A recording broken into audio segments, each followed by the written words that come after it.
Welcome to Second and Short. It is November 16th, 2022. We had a relatively eventful weekend in college football, so that's where we'll start. Um, we'll just start off with probably the most fun to watch game of the week. I wouldn't say it was the most important when it really comes down to it, but the most fun to watch, which is going to be number 9 Alabama, barely getting out of Oxford. 30-24 final. And Brock, I just want to hear your initial thoughts on this, but I am going to hold you back a little bit. I mean, it was a great game. Very enjoyable to watch. I feel like everybody liked watching it. There were some missed plays by Ole Miss that really set them back. There was some horrible officiating. They missed several personal fouls, several pass interferences. There's a lot they missed this weekend, which would have changed the game, yeah, but would it change it too much? We don't know. But they missed a lot, and then especially in the second half, we just came out. Ole Miss came out flat, and just didn't look like they did in the first half. Ole Miss most all year been a great first half team, but then it comes to the second half, and they don't play with the same energy, the same fire, and I don't know what that is. So hopefully that's something they can get fixed here in the next few years under Lane Kiffin. But this is a hell of a game, and I think this is a very good look for the Ole Miss program looking to the future. Yeah, I agree with what you were saying. I do want to, give the Alabama team a little bit of credit because they did limit the penalties, whether those were missed calls or not. They limited the penalties and it got them the win. So Bama is now 2-2 when they have more than 6 penalties. One of those, a very narrow victory against Texas in week 2. But it does go to show that when this Bama team plays disciplined and they go out there and they just play their game, they do well. Bryce Young throwing the ball all over the place. They were really spreading it out between who was running the ball. And I think that is ultimately why they won. But I'm going to tell you why Ole Miss didn't. And it's going to be that Ole Miss played well. Other than that final drive, they came out pretty slow in the second half, but they should have scored a touchdown on that final drive. And I'm not sure if it was the play calling or if it mainly had to do with Jackson Dart, but Quinshon Judkins gets you 50 of the 55 yards that you gained on that drive. You get up to the Bama 14 and it goes Jackson Dart incomplete pass. Jackson Dart run for no gain. Jackson Dart sacked for 6 yards. Jackson Dart incomplete, turnover on downs. How do you let that happen? Your top offensive player in Quinshon Judkins does not get the ball once on the final drive or on the set of downs when it's a touchdown or lose situation. I don't get it. Yeah, I don't understand that either. He is pretty sure statistically the best running back in the SEC right now as well. The most rushing yards. I'm pretty sure he has the most broken tackles in the SEC and like top 5 in the nation. He has an incredible resume, and I can't really say too much, but disappointing the play calling there.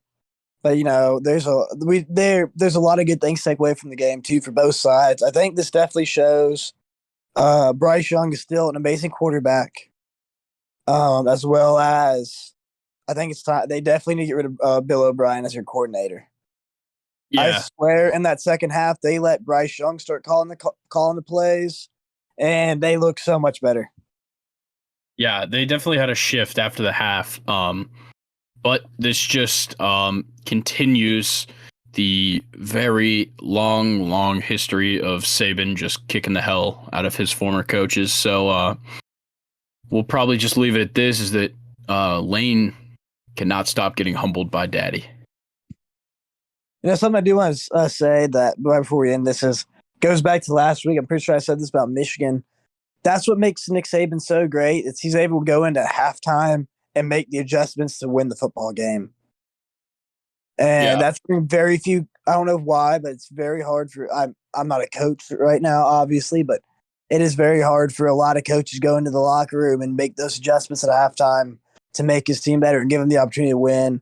And Nick Saban, for my entire lifetime now, has always been able to do that, and that's why he is the GOAT. Yeah, I agree.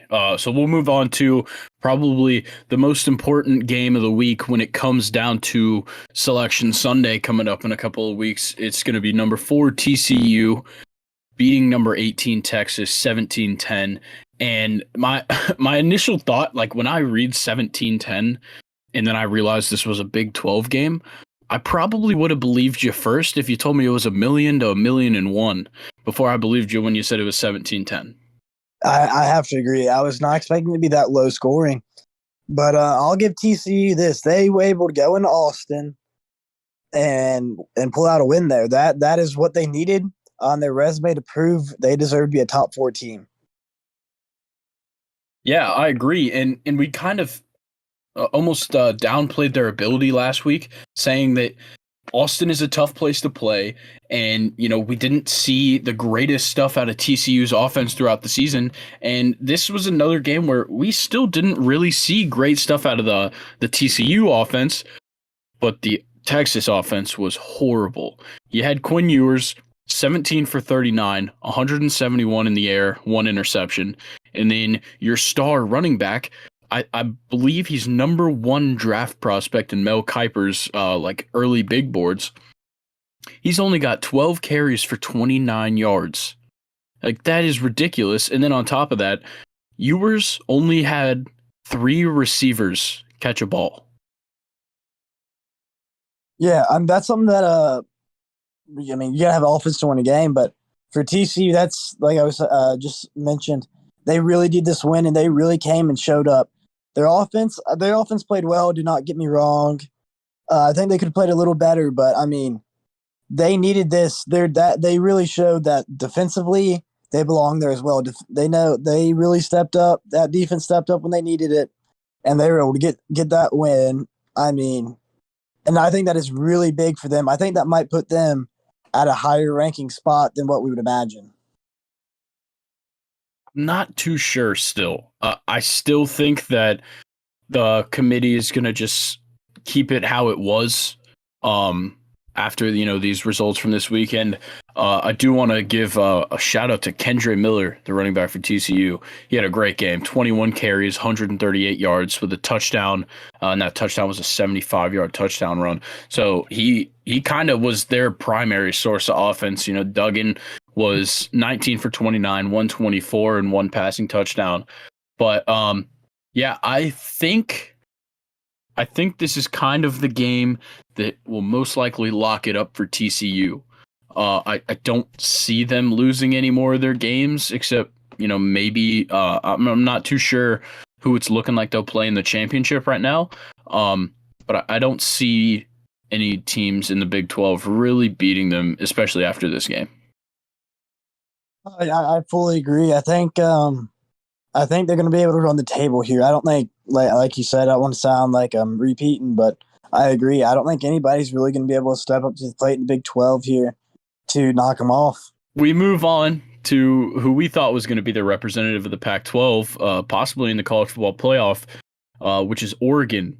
They lost to number 25 Washington, and this kind of ruins the allure of next week's matchup, which is going to be Oregon and Utah, because Oregon's really not in a place to make the playoff anymore. With 2 losses, it kind of throws you out of contention, and that's what we've seen across the history of the playoff, is that you got to have 1 loss or 0 to make it in.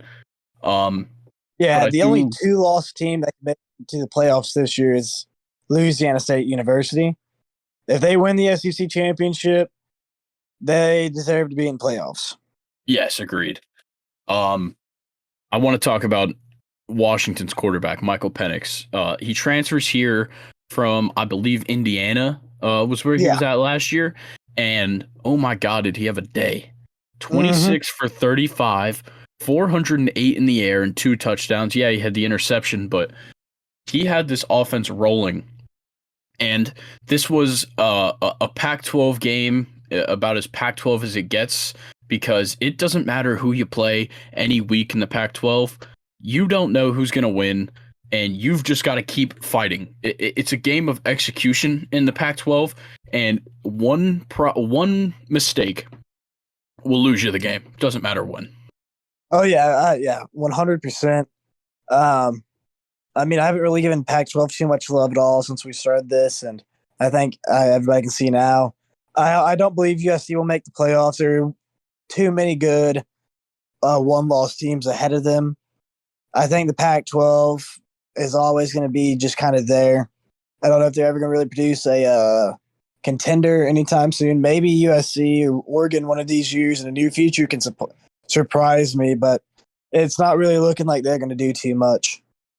Yeah, and like I said before, is that this whole conference really comes down to execution, and Oregon missing the field goal going into the half, it killed them because it would have tied the game up, in retrospect. Yeah. But we'll move on to what I'm calling the Group 5 game of the year. It's going to be UCF defeats Tulane, number 22 UCF and number 17 Tulane. The main point that I have from this game is that John Rhys Plumlee is a great dual threat college quarterback, and that's it.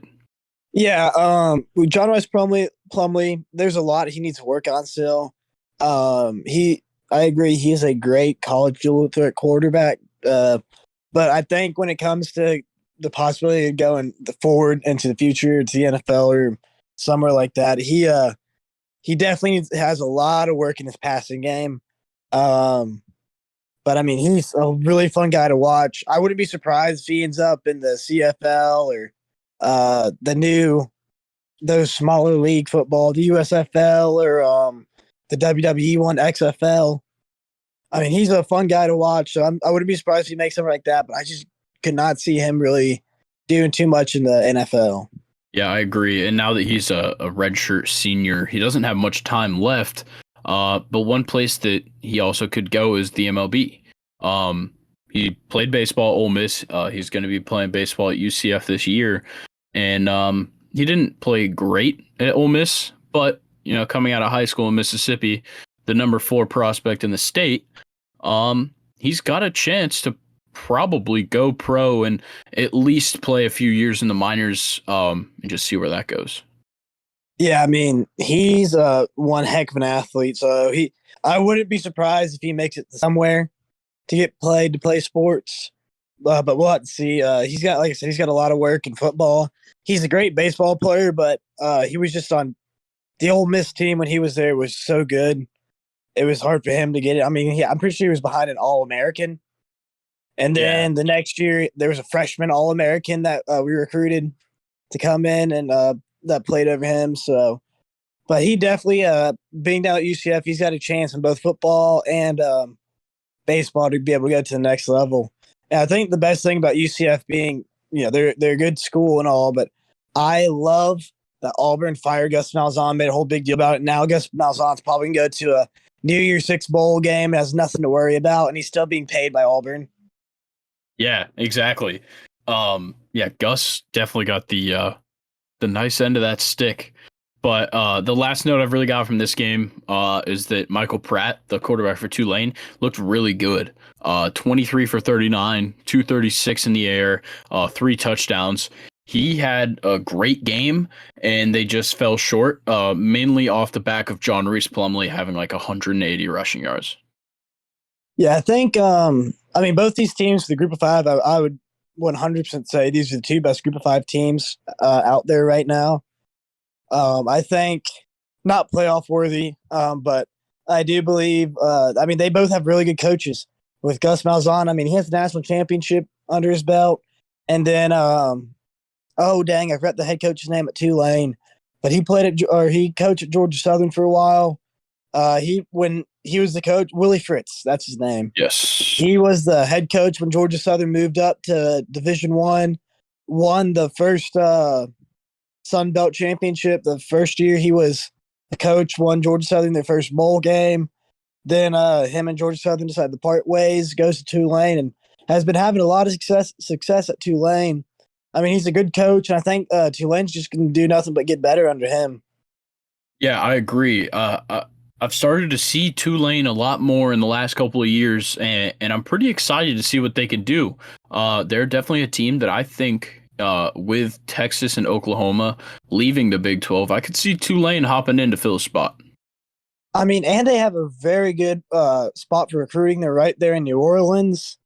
You know, they have the state of Louisiana, so they can kind of like what the Billy Napier and the Louisiana Raging Cajuns did.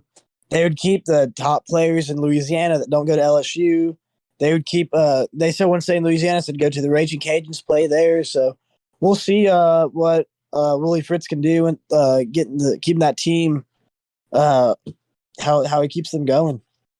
Yeah. And we'll move on to the last big outcome of the weekend, which is unranked Arizona beating number 12 UCLA.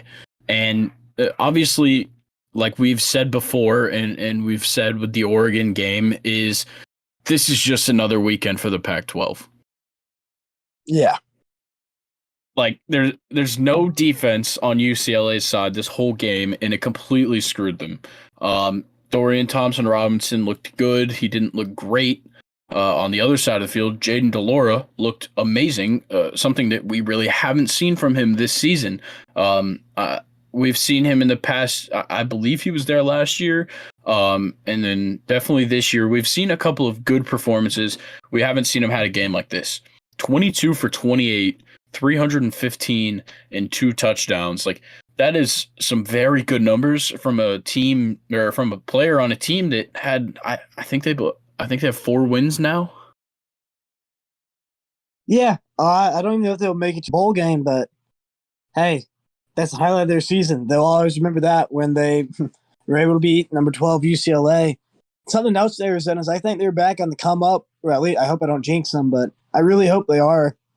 I want to see more of those West Coast Pac-12 teams be a little better. Yeah, because I mean, I just hate. I mean, you just see the same teams every year. I mean, I'm an SEC fan, so I'm used to seeing the same teams be good every year, and I'm kind of like it's. I mean, of course, we're always gonna be better. We're the best, but I think it's always nice to see another team come in and see if they can make ruckus or anything.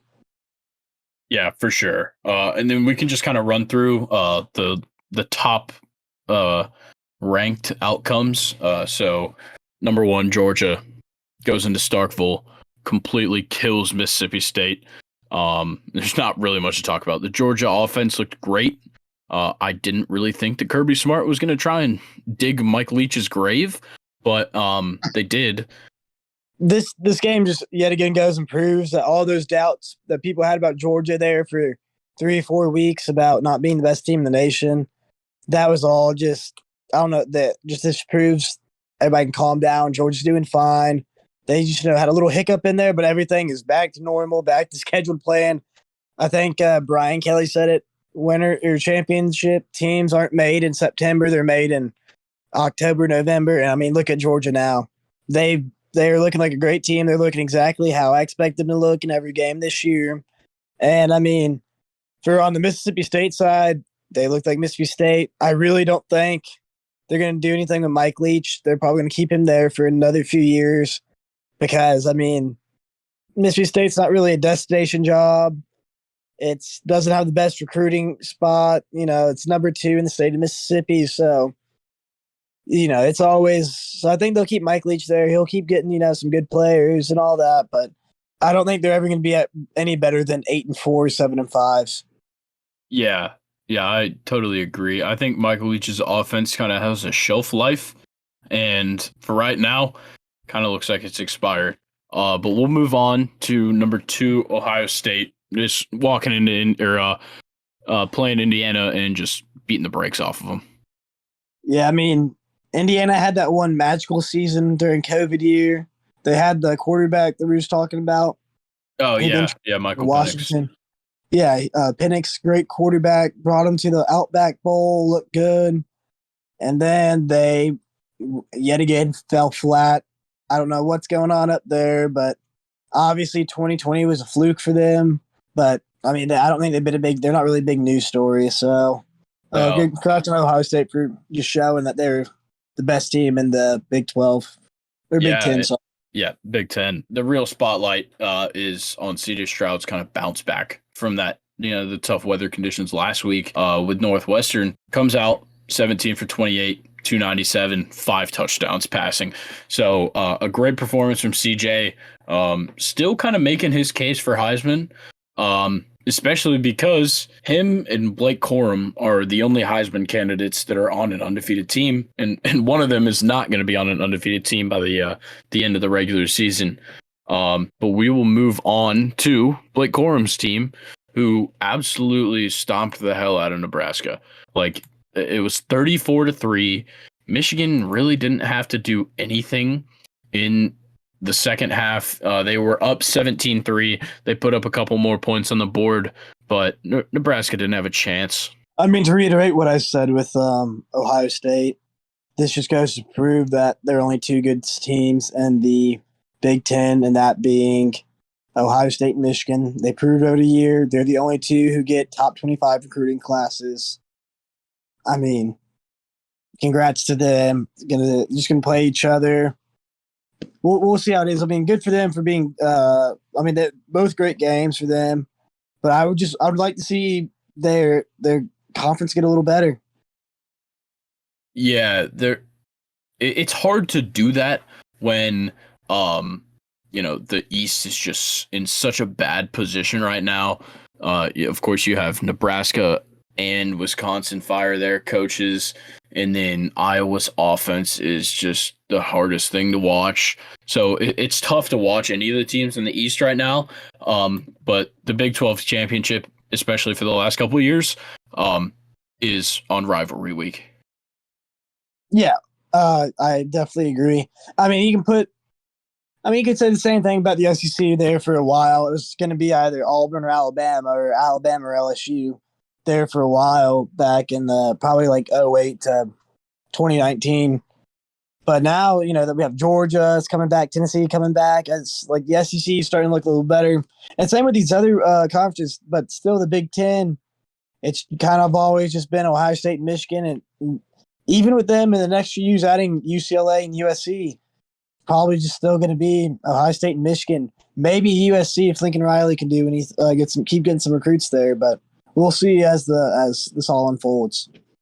Yeah. We'll move on to Tennessee, Missouri. Tennessee putting up a 60 piece on Mizzou. Hendon Hooker, I think he's just trying to scratch and claw his way back into the Heisman. Following the loss to Georgia, 25 for 35, 355 in the air, 3 touchdowns. They look great. They're doing exactly what everybody said they had to do, which is after that Georgia loss, you got to bounce back and you got to kick some ass for the remaining games on the schedule, and they're off to a good start with that. Yeah, if I recall correctly, this game started off pretty slow, didn't it? Yeah. At first I was like, oh goodness, this is not good for them. And then as the game continued, everything kept clicking, and they got back into a great rhythm and looking really good. And I mean, they put 60 on Mizzou. I mean, Missouri's not the best team in the world, but still putting up 60 points is pretty impressive. Yeah, and with that scoring, so it was 7-7 at the end of the first, and then by halftime, it was 28-17, and then we ended up at 66-24 for the final score. So yeah, it started off a little bit slow, but Tennessee kicked it in gear, and that's what they need to do if they have any hopes of making anything happen with this playoff run. So we'll move on to number 7, LSU, just barely sneaking by Arkansas, 13-10. Yeah, that was a great game. I was able to watch most of it. LSU didn't look too good. I was very surprised. This Arkansas defense, though, I'm not. They have very good defense, so I don't want to downplay them at all. And I also understand the weather was not good there. If I recall, it was snowing the night before or something like that, and the entire field was iced over. Yeah, and so they tried to clean up the ice with water, is what I heard. I heard the same thing, but it's Arkansas educated people, so you have to remember that. I mean, Arkansas looked really good. just kind of what you expect from Arkansas to put up a great fight, but not be able to win. LSU, they had an off game. They've had a couple big games in a row, had their off game, didn't really look too great. I understand the weather wasn't too good, but from how they looked against Alabama and Ole Miss these last few weeks, you would expect a little more than just a 3-point win there. Yeah, I agree. LSU, the offense looked super boring. There was a couple, they got a little bit lucky throughout this game. You had that first down late in the game where they reviewed it and they still called it a first down. That I don't know how they could have called that a first down. It looked like once he actually secured the catch, he was probably about a half a yard short. So that saved him. And then just a couple mistakes for Arkansas when they really could have capitalized. But we'll move to, maybe a more fun story.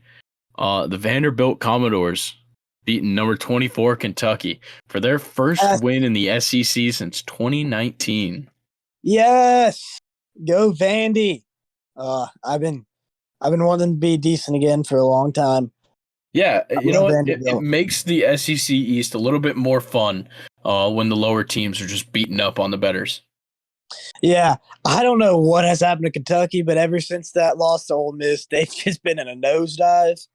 I don't know what's happening with Mark Stoops out there. I mean, he's had a bunch, the last 4 or 5 seasons, he's been doing very, very good. Now, isn't he like 6-5 now or something like that? Yeah, they're struggling. I believe they're either 6-5 or 6-4. I think I'm pretty sure 4 because they had their bye. Yeah, then because I know they're bowl eligible, but it's not looking too good for them. This weekend just reminded everybody, hey, we're a basketball school. Yeah, and I'm just kind of waiting on these updated draft boards because I just want to see Will Levis plummet because I've been saying it from the start. He's prepared for the NFL, but he is not by any means the second best quarterback in this class. Oh yeah, I don't know who decided that. That's insane. We talk about it every week. That is crazy. He's not. No. Bryce Young and CJ Stroud are so far ahead of everybody else in their quarterback class. The only issue with Bryce Young is he's 6'1", 6'2"? Yeah, I believe so. So that is his only issue. Besides that, he's one of the best college quarterbacks I've seen. He's so confident on the field.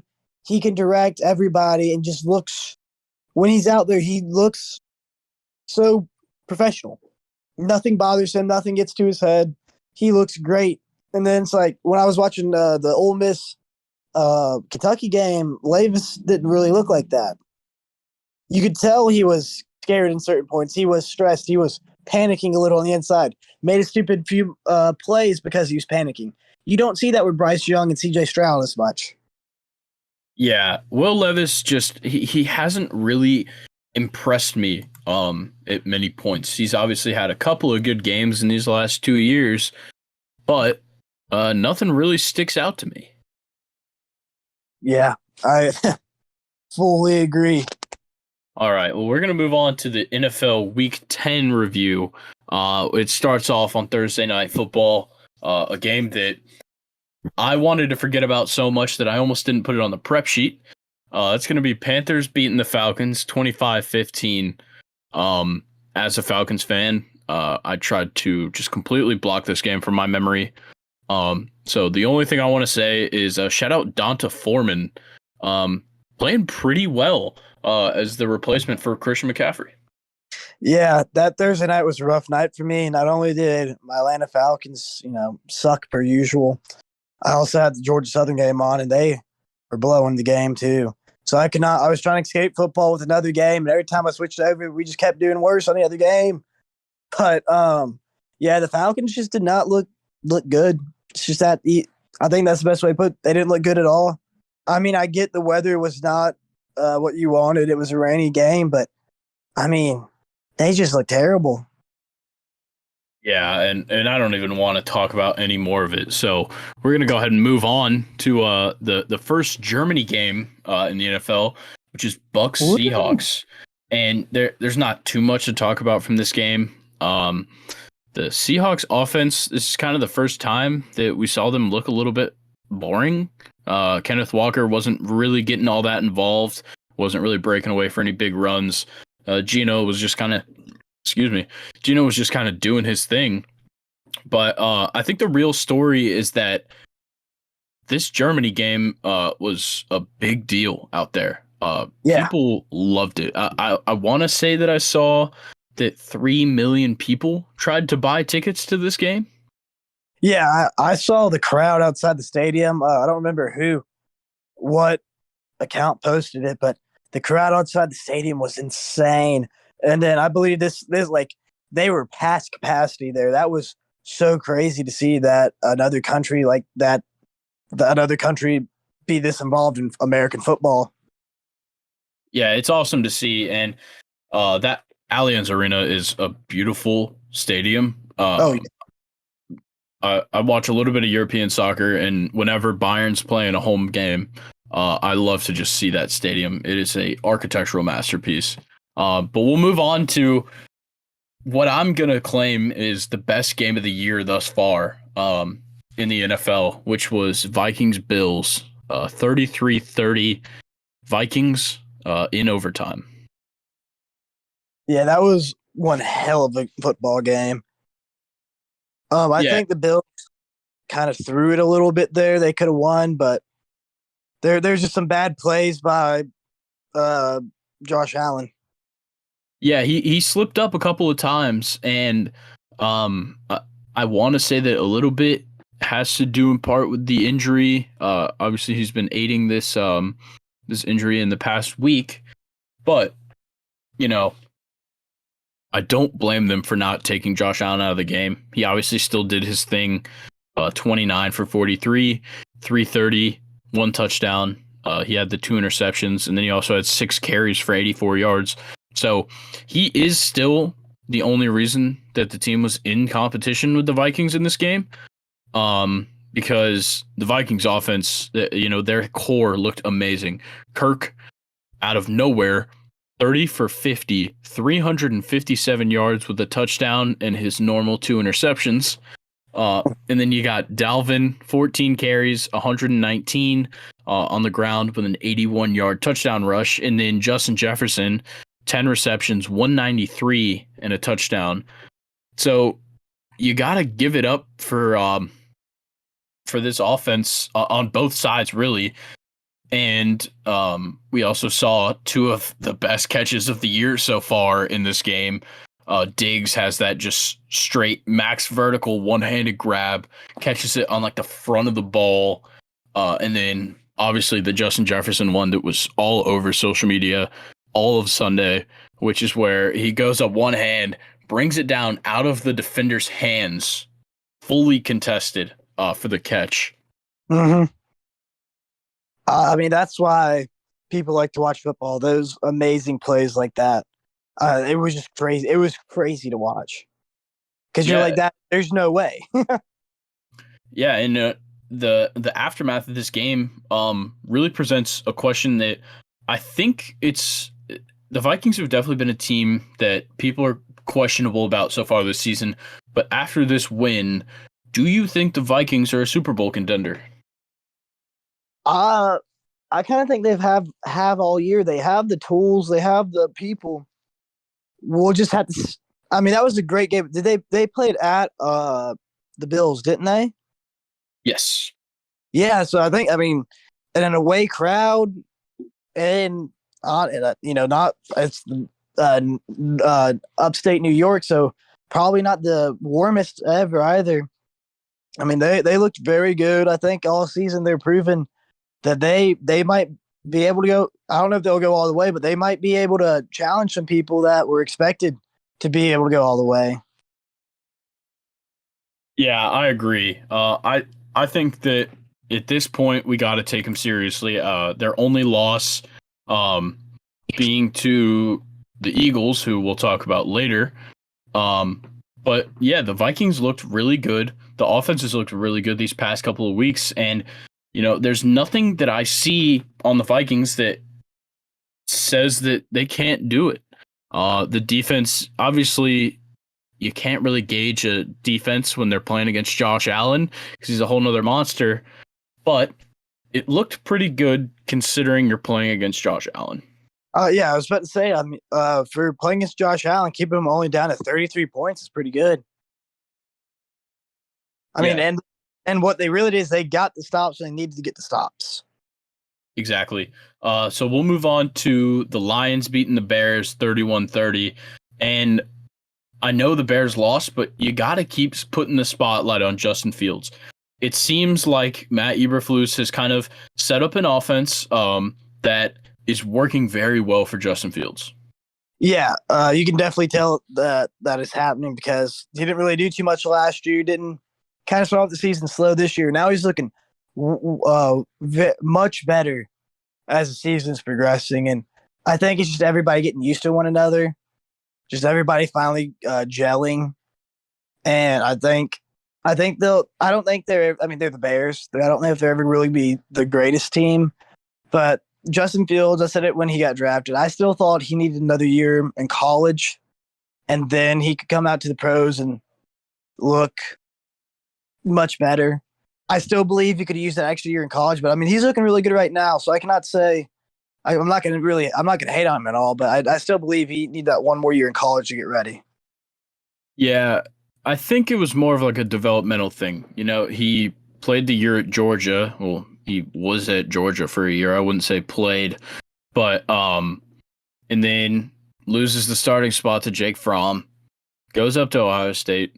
He's relatively successful up there for those 2 years, and then he skips town for the draft, thinking that somebody will want him, and the Bears, I'm going to say it, the Bears reached on him in the draft, and it didn't work out year one, and it still hasn't really worked out year one record-wise, but you're starting to see the upsides of his play, and he's definitely starting to remind people of Lamar Jackson. Yeah, he's a great quarterback, and he has nothing but a lot of potential there. A lot of the team. I mean, because what happens in today's game is if you don't do anything, your first 2 years, you're done. You don't really get a second chance after that. So that's why I always told everybody he was a great quarterback, but you should need another year of development. And he got that his first year in the NFL. And I mean, he's looking better, but he still has a lot to work on. There's a lot there for him to learn before he really is a top quarterback in the NFL. Yeah, for sure. We'll move on to the Tennessee Titans beating the Denver Broncos 17-10. Not much to talk about here. Jerry Jeudy went out pretty early in the game for the Broncos, so I'm not going to make that up as an excuse for the Broncos offense sucking, but it doesn't help. Doesn't help when your best playmaker's out. But I mean, that's not an excuse. One player should not make or break your team, really, especially in the NFL where you have the top of the top talent. I mean, it was an okay game. Yeah, if you're looking for defense, that was the game to watch this weekend. But let's be honest, there's very few people that are watching an NFL game for the defense. Yeah, I mean, I think we speak on it most every time we talk. Nowadays, no one really respects the defense, really likes the defense. All people care about are points being scored. And that's but a lot of rules now are set up to make sure a lot of points will be scored in the game. So that's just something you got to get you get used to. But defense at the end of the day still wins championships. I think there's a statistic somewhere that talks about how every Super Bowl champion for the last decade has been top 5 in the defense every year. So people need to remember that. Yeah, obviously the impact of defense is undeniable. But when it comes down to viewership and, the way that we consume football now, especially in the younger generations, is through highlights. And, it's very cool to see like a cool interception or like Aaron Donald just like throwing two guys on the ground. But nobody really cares if the defense like gets a big stop on 4th and short. So all we really care about is, the big catches, the nice runs, the crazy throws. And it definitely is changing how teams look to who they're acquiring on the team. Maybe you spend a little bit more money on your offense and maybe pick up just some veterans, some serviceable guys on the defense, because that the fans want to see the big plays on offense. Yeah, that's a very good point there. I've never really thought about it that way, but I think that's how you kind of end up with only certain teams going to the Super Bowl every year. You're not going to have, it's going to be like the Pats and the I'm trying to think of like the Rams, someone like that always always have very good defense. Yeah. So we'll move on to one of the best teams in the league right now, which is the Kansas City Chiefs. They beat the Jags 27-17. Not much to talk about here. A pretty normal game for the Chiefs. Patrick Mahomes plays well. The rest of the offense plays well. Defense kind of locks down Trevor Lawrence, Travis Etienne, and they get the victory. Yeah, I mean, as we know, the Jags aren't the best team in the NFL, and there's really not too much to say. But I mean, good game. I like the. I think with the Kansas City, even with losing Tyreek Hill, yeah, that was a big loss. But with Kansas City, their system is set up much like the Patriots were for however 15 years they had Tom Brady. They have so many. They okay, we can lose one player and we'll just replace him with someone else, and it's just fine. It's like Alabama at this point. Yeah, their system is set up so well that they don't. Losing one big playmaker won't affect them too much. Yeah, I really do like that parallel between Alabama and the Chiefs because the Chiefs definitely they're built to just continue winning. Obviously, Patrick Mahomes is going to be there probably his entire career. I don't think Kelsey's going anywhere. And Andy Reid is a great head coach. Definitely one of the best of all time, especially if he stacks up a couple of Super Bowls before he leaves. But yeah, that's very similar to how Alabama's run. I actually really like that comparison. But we'll move on to Miami. They defeat the Browns 39-17. And I think at this point, the Browns are just kind of waiting around for week 13. They don't really care what happens till then. They just want to see Deshaun Watson play. Yeah, I agree. I think the Browns, they're just kind of there right now. They gave up a lot for Deshaun Watson, so they're just really hoping that was worth it. Yeah, exactly. They're just looking for the payout. And then, of course, Tua, Tyreek Hill, Jalen Waddle, they did their thing. Jeff Wilson Jr. had a pretty good game. Same with Raheem Mostert. So that offense is obviously going to be firing all cylinders all year. It's just about when they face a great defense, how well are they going to react? Yeah.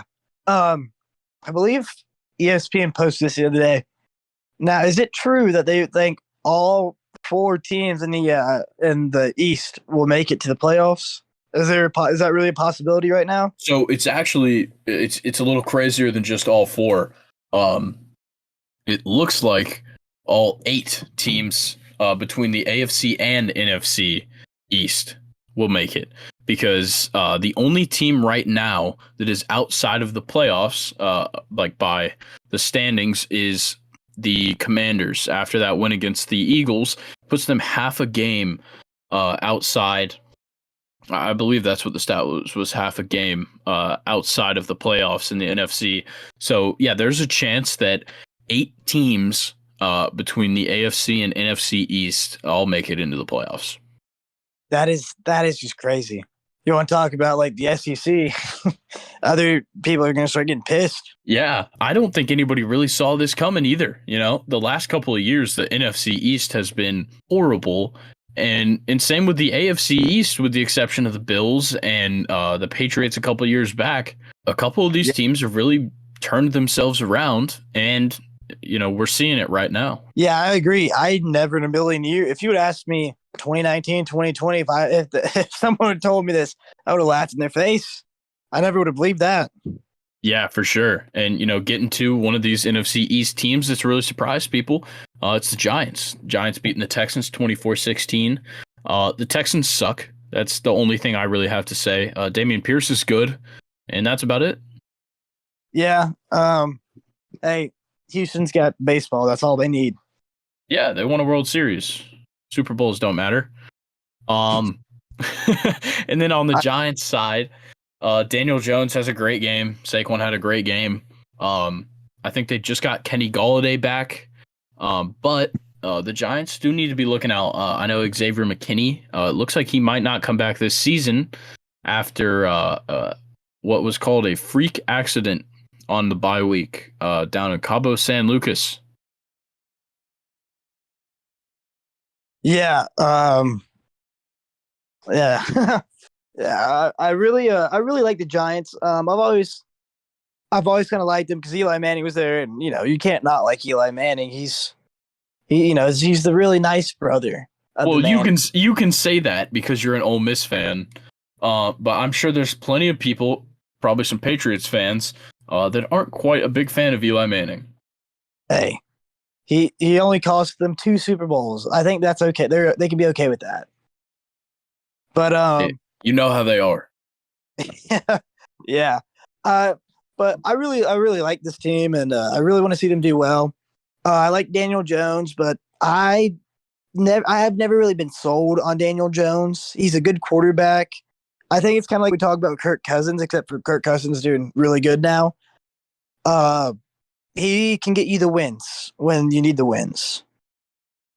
Yeah, that's kind of what I've seen from Daniel Jones, especially this season. Obviously, you know, Danny Dimes was the moniker he was given, but we never really saw him do anything great. It seemed like every time we saw him in the first couple of years he's been in the league, you know, he had a couple of cool plays that he made, but the big one, he had like the wide open touchdown and tripped and ate shit.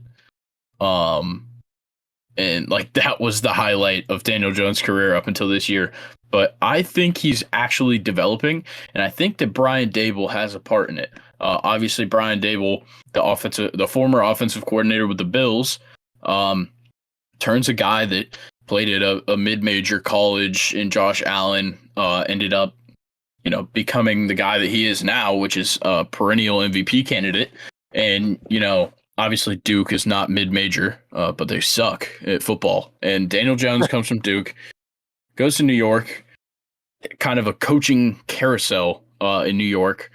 And finally, I think they've found the guy in Brian Daboll. I think he's definitely a contender for the coach of the year. Oh, 100%. They look, as compared to the last few years, they look a million times better. And, you know, go back to Daniel Jones. I want him to do good. And I agree. He is. You can definitely tell he is getting better. And I agree. I think he's the coach they brought in. He's definitely helping him develop and get better with each week. But I don't know how long he can do this for. You know, he might just continue to be that kind of like a bridge quarterback almost. But I don't know. We'll see as the seasons go on and what they decide to do with him. Yeah. So we'll move on to Steelers beating the Saints 20-10. And really the only story here is TJ Watt is back, and he just has an instant effect as soon as he steps on the field. Yeah, I mean, he's one hell of a football player. I think that's about all I can say about him. He is so good. Yeah, he definitely has the same effect that his brother had when he was in Houston, which is like, it doesn't matter, you know, how the rest of the team is. If you see TJ Watt standing on the opposite side of the scrimmage, if you see TJ Watt standing on the opposite side of the line, you're scared and you don't know what you're going to do. So I really do think that he brings a lot to this Steelers team, and they're always going to be in contention if TJ Watt's on the field. Yeah, I fully agree. Something I want to say about the Saints team is, whew, it's basically a dumpster fire going on down there in New Orleans. Much like the entire, just terrible. Yeah, I think Jameis needs to go ahead and just get a cortisone shot, and we need to get that ginger off the field. It's bad. Yeah. He looks so old. The gray hair.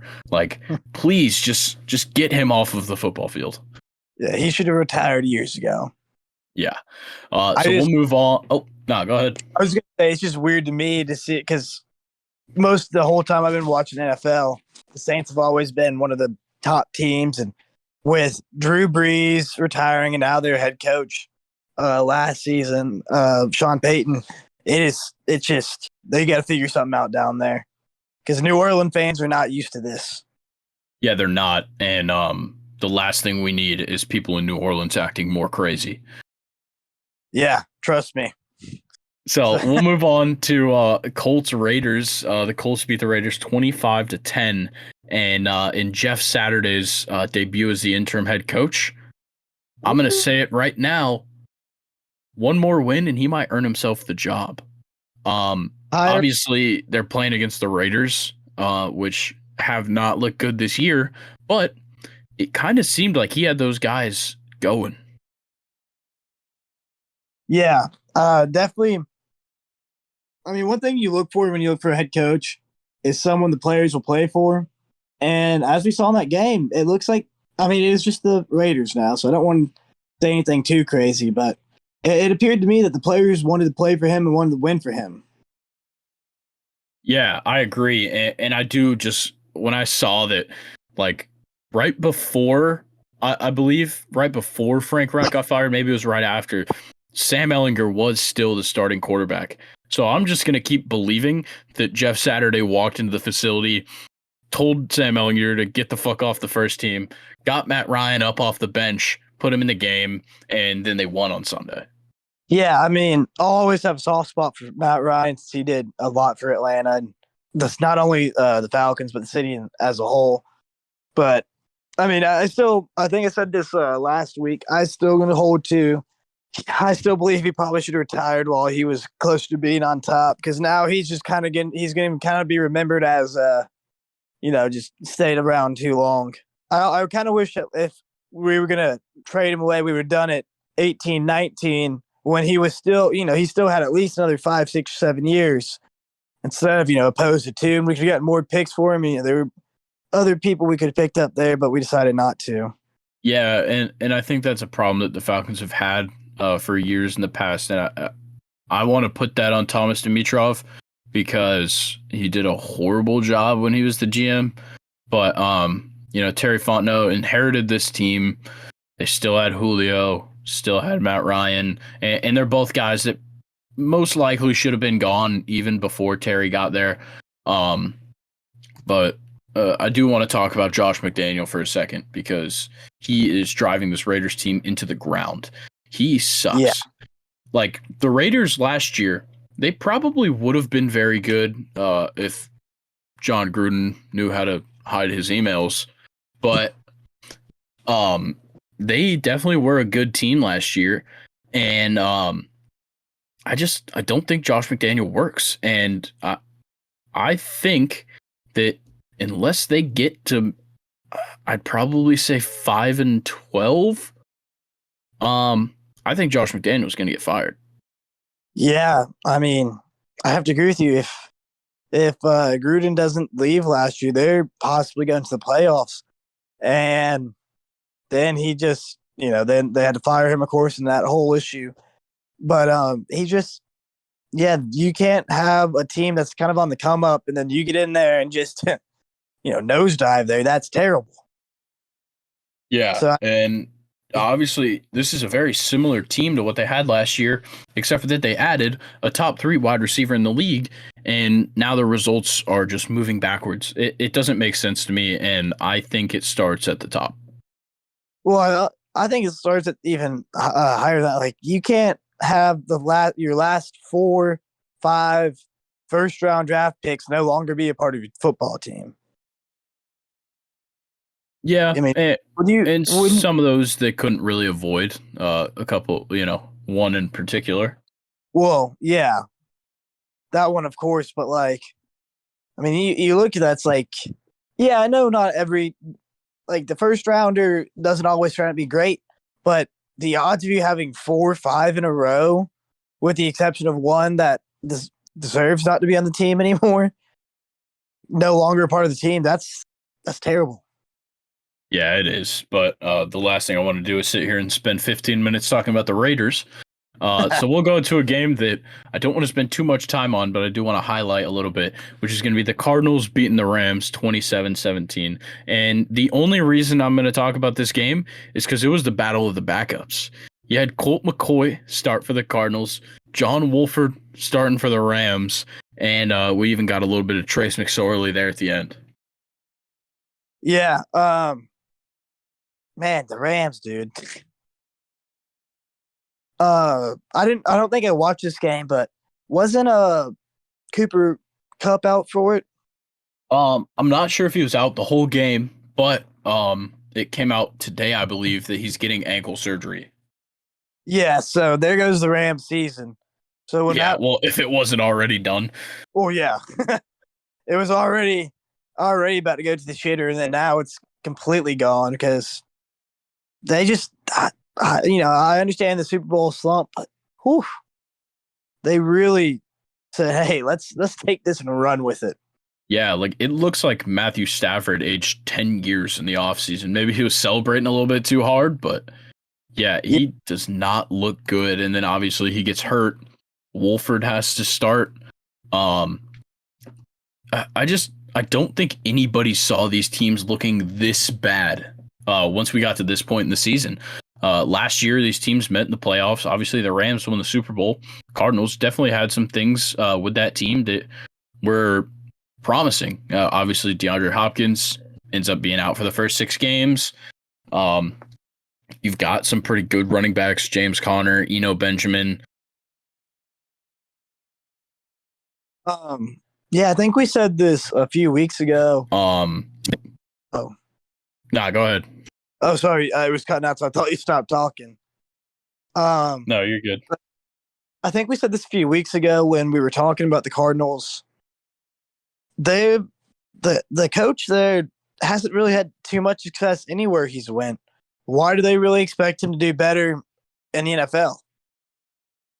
Yeah, I mean, Cliff Kingsbury just doesn't do it for me. I don't know what it is, but nothing about the teams he's coached impresses me. Obviously, he was at Texas Tech, tried to end Baker Mayfield's career, and then goes to the Cardinals, doesn't really do anything that impresses me. And we've talked about it the last 2 weeks. I just don't like him, and I don't want to be repetitive about it, but yeah, he's on the hot seat. Yeah. He just, I've never been his biggest fan. I hate to repeat you and sound even more repetitive here, but everywhere he's been, he's just never really done anything to make me be like, huh. He's just always kind of been. Yeah, I'm gonna go out there and say it. He is just barely better than Matt Rule. Yeah. Well, it's hard to be as bad as Matt Rule. Got similar resumes. They both coached at smaller programs, moved up to a bigger program, did well there, and went to the NFL. Haven't really done anything. But honestly, Matt Rule might end up having a better career if he gets a good job in college. Yeah, at least Matt Rule had winning seasons in college football. That's true. But we'll move on to Sunday Night Football, which was 49ers beating the Chargers. This game was like okay to watch. I love watching the 49ers. They have talent at so many positions. But 49ers beat the Chargers 22-16. I'm going to say it. This is going to be the craziest thing I've said, and I don't know why I want to believe it. And I think it's because I have a couple friends that are Niners fans, and they're making me believe it. I want to see the Niners go at least to the NFC Championship. I think they can. They look pretty good. I think they could make the championship, but they better hope that they don't have to face the Vikings or the Eagles on the way there. Yeah, I mean the NFC has some good teams this year, like with what you just stated, the Vikings, Eagles, and the Niners. The Eagles, good team. They look good. I like AJ Brown, Jalen Hurts, but from what I saw against the Commanders, if you shut down AJ Brown, the Eagles don't really have too much going for them. It could just been, it was a combination of they really the Commanders really targeted AJ Brown that game to make sure he wasn't a threat, and they played really good, and the Eagles had an off game. I don't know, but it appeared to me that they shut AJ Brown down to one catch for 7 yards. And the score will show you, they obviously struggled. Yeah, and I think the big thing, going into this game, Commanders, I believe like the Eagles were an 11-point favorite. Like nobody thought that this is where the unbeaten season would end. And you know what? You got to give credit to Taylor Heineke. Oh, yeah. Like he comes in and just does his thing. Him and Terry McLaurin are a great duo. Heineke loves to just kind of close his eyes and throw the ball downfield, and Terry McLaurin loves to make catches that he shouldn't. So they're the perfect duo out there. And then, looking towards next week, Heineke has to be the starter. Ron Rivera came out in his press conference today, said it wasn't decided with Wentz coming back. You can't sit Heineke. You just beat the 8-0 Philadelphia Eagles. If you start Carson Wentz, ridiculous. I think this has been Carson Wentz's entire career. I'm not going to say he's overhyped because he usually plays pretty good, but he could play, he could be he could be Peyton Manning in practice. But when it comes to the game, you got to be that guy during the game, and he's never seems to be. So at what point that'd be like, you know what? I got to cut you loose. You just don't. You're not doing it for me. My backup is better than you. Back him up. Yeah. But then it kind of looks like the big news story that came out of this game and what all of social media was freaking out about all night was the turnover at the end. Dallas Goedert fumbles the ball, and they show the replay, and he was so obviously face masked, and like it looked like he got poked in the eye, and so he drops the ball, and Washington picks it up, and they go to review it for I think they just had to review it just because it was a fumble, but you can't call the face mask retroactively, and they didn't call it on the field. So there's no face mask. Nothing happens, and Washington keeps the ball. So I got a question for you, especially as somebody that played football, looks to coach it. Do you think that the face mask should be a reviewable call? Because we see it missed all the time, and it is a move that typically has a major effect on the outcome of the play. Yeah, that's something I've thought about a lot, especially with the Saturday Ole Miss Alabama game. There are several personal fouls like face masks and others like that were missed. And I kind of don't. I like the idea of being able to review to check and make sure it's right, but at the same time, I've always been taught one play, one missed call, whatever, should not make or break the game. And maybe in a situation where it is a one-score game, you should be able to. But I kind of like the idea if they don't see it on the field, you can't review it. I think that's a little too much. That's just a little too much to me. Yeah, I agree because at some point we can't review everything, or it would make the game so boring. Yeah, because if you start reviewing, because that gets into so much, it's like every other penalty now is a targeting penalty, and you have to spend 45 minutes that, and people get uninterested. They start to leave the game. Like they got to do. Yeah, I don't think we should review penalties. I just think referees need to be better. It's Yeah, almost but like it's the human error of the game, but at the same time, that's what makes the game interesting. It gets people talking. Social media loves to just yell at the refs. So why would the NFL even care to make any changes to reviews when they know that they're going to get way more interaction if they just don't fix anything? yeah, I mean, it goes back like with the MLB when everybody was talking about the robotic umps. I'm kind of I like that idea because you would never miss a call, but I have to agree with you. It makes it more interesting. Yeah, like there's nothing I love more than watching a baseball game and just losing my shit over a strike call that is one of like 100 in the game. Yeah, so speaking of baseball and umpires, MLB free agency has gotten off to a pretty good start. First day of free agency, Edwin Diaz signs 5-year deal with the Mets, becomes the highest paid reliever in the MLB right now. It bothers me that we have to deal with that as Braves fans for the next 5 years. At the same time, I'm not very scared of Edwin Diaz. It didn't seem like he did too much against us because a lot of times he came in the 8th and we were already up by 2, so it didn't really matter.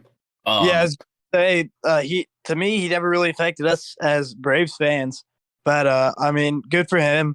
Go get your money. Yeah, exactly. He deserved it. He was definitely the best reliever in the league. So yeah, congrats to Edwin Diaz on getting the bag. I can't wait for our lineup to absolutely match off your team next year. I am so excited. Woo! So we'll move on to another pitcher getting his contract. Clayton Kershaw comes back for a 1-year deal to return to the Dodgers. And I think the big question here, and I haven't really seen too many people talking about it, do you think this 1-year deal is kind of Kershaw's farewell tour? It kind of seems like it, only a 1-year deal. I could definitely see why people would be saying that. I kind of was saying that when I saw it. But he's still a really good pitcher.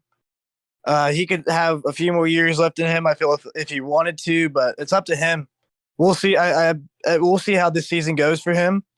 And I think if he wins a series here, has a mediocre season, he might end it there, but we'll see how he does. Yeah, I think Clayton Kershaw, I'll just go ahead and say he's a shoo-in for the Hall of Fame. Maybe not first ballot. Obviously, he's struggled a lot in playoffs historically. Obviously, they had the one World Series. Mickey Mouse doesn't count.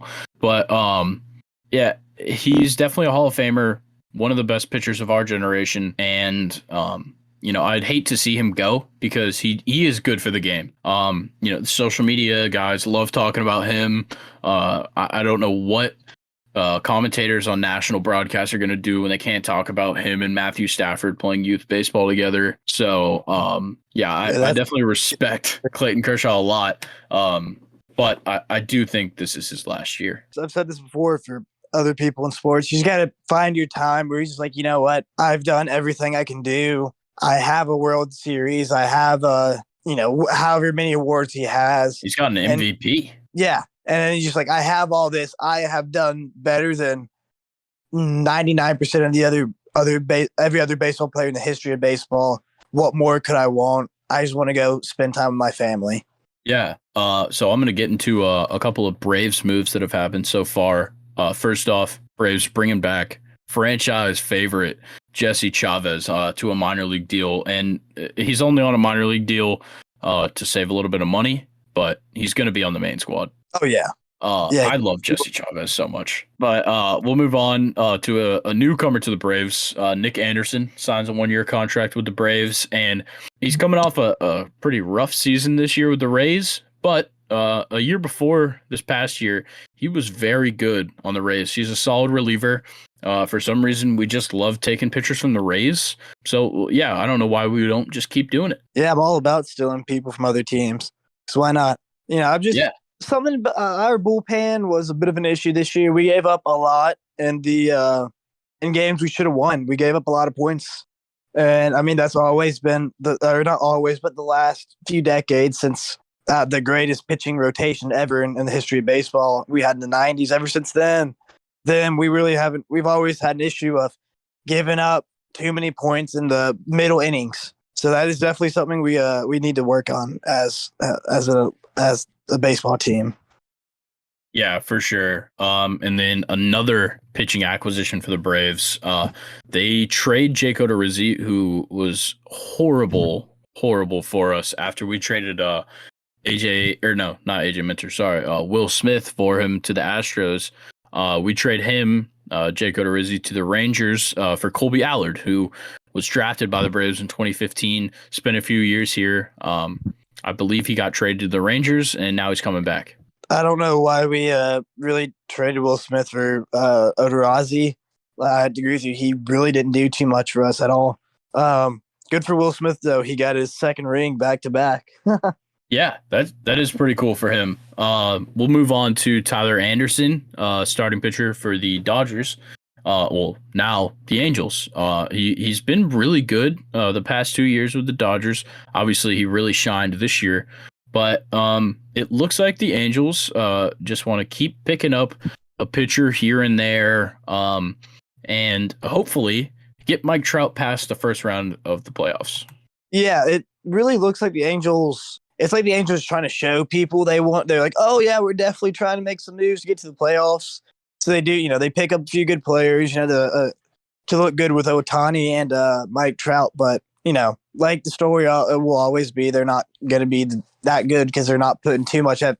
I mean, it's also because they're paying Ohtani, Shohei, and Mike Trout, a lot of money. So I don't know if their owner has enough to splurge to get compliment for the rest of the team for them, but we'll see. I want to see them do good, though. Yeah, and I get it. It is hard to build a winning baseball team. It takes a long time. Takes a lot of money, but it's just about having the right pickups in the positions that matter. And I do think Tyler Anderson's a great pickup. So I could see, he could have a great season. Obviously, it's early in the offseason. The Angels could definitely make some more moves, but right now, they're still going to be 4th, 5th in the division. But we'll move on to probably, I'd say, the second biggest signing so far in the offseason behind Edwin Diaz, which is Anthony Rizzo. He's staying in the Bronx, signs a multi-year deal with the Yankees, and they're giving him $20 million a year. So I'm not too sure what this means for Aaron Judge. They have become pretty good friends in the past 2 seasons that Rizzo's been with them. But the question is, does this keep Judge in town? Or does it push him out because they're giving Rizzo a lot of money? Yeah, I agree. We'll definitely see how it plays out for him. But I think they're just trying. They're trying to keep a World Series champion contending team, and they know if you want to be a World Series contender, you got to pay for your players. I mean, look at the Braves, Dodgers, Mets. Look at Houston; they're paying a lot of money. So hopefully, for the Yankees' sake, this doesn't drive Aaron Judge out. But we'll see. I think he very much likes to play for the Yankees. I don't think he wants to leave. But we'll see if someone can lure him away with more money. Yeah, and it's always good for a player to test the market. So Aaron Judge will definitely. It's going to be hard to one up last season, but no matter where he goes, he's going to play well. He's a great player. So obviously nobody could really mess up by signing him, but I think the Yankees could mess up by losing him. But we'll move over to a couple of the awards that have come out so far this year. I don't feel like going through all the Silver Sluggers, Gold Gloves. So we're going to start with the individual awards.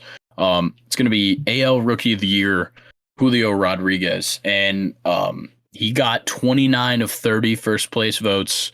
Ridiculous. He was obviously the Rookie of the Year. Like, even before the All-Star break, I think everybody knew he was going to be the Rookie of the Year. So congrats to him. Yeah, I mean, I can't really say anything else but to agree. I think everyone knew he was going to win it, and I'll let you announce the NL Rookie of the Year. You know what? No. You take the honors on NL Rookie of the Year. Well, it's going to be the same thing. The NL Rookie of the Year was Michael Harris II with the Atlanta Braves. And I think everyone also knew that. very early in the season. When he came on, he definitely made it. He was definitely a difference maker. I'm surprised Spencer Strider didn't get more votes because I'm pretty sure he broke some some Atlanta Brave records. Well, not just Atlanta Braves records. He also is the fastest player to 200 strikeouts in a season by innings pitched in his rookie season. It is crazy. Yeah, it's very crazy to me that he did not receive more votes for first place. But I mean, it was clear cut who's gonna be 1 and 2. I do know a little bit more in depth. I look into the numbers when it comes to the Braves guys, and Harris just under 300 batting average.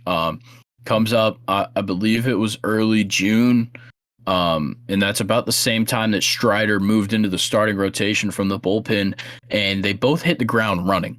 Strider was coming out, putting up 7 innings every outing, and then obviously Harris is out there racking up RBIs, hit great with runners in scoring position, racking up the stolen bases, hitting a couple homers here and there.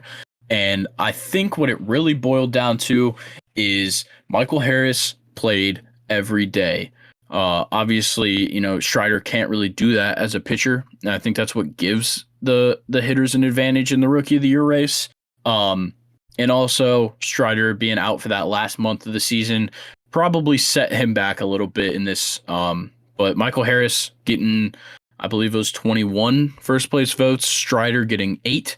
And then some guy decided that Oneil Cruz should get a first place vote. He wrote him in. He wasn't even in the top 4. So fuck that guy. But we'll move on to the managers of the year, which came out. We're recording this Tuesday night. The AL manager of the year, Terry Francona from the Cleveland Guardians. He is just such a great manager. I almost called them the Indians. They really haven't been anything for a long time. And I mean, he really turned them around this year.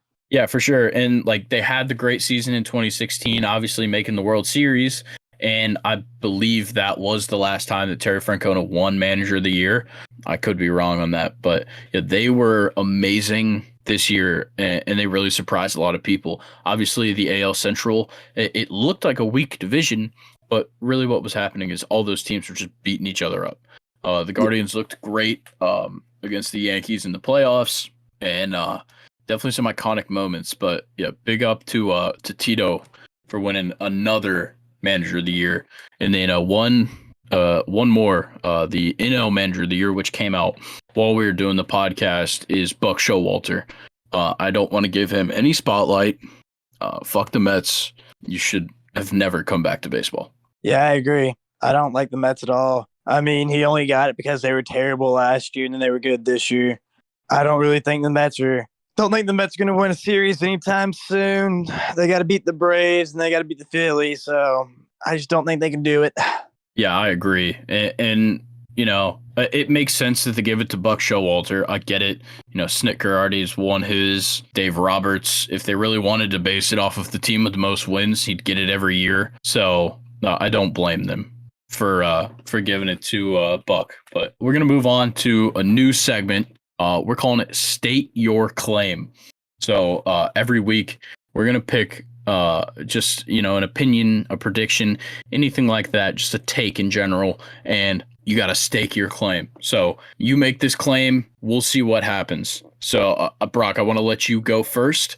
And I just want to hear what you got. Well, this one's kind of basic because I think I've said it about 1 billion times, maybe 2 billion. I don't know. Georgia's going to repeat this year the national title. I mean, it's very simple. I think that's not too crazy of a claim, but I think most everybody will agree. No one can beat the Georgia Bulldogs. Yeah, no, I like it. And it obviously, they're the favorite to win, whatever.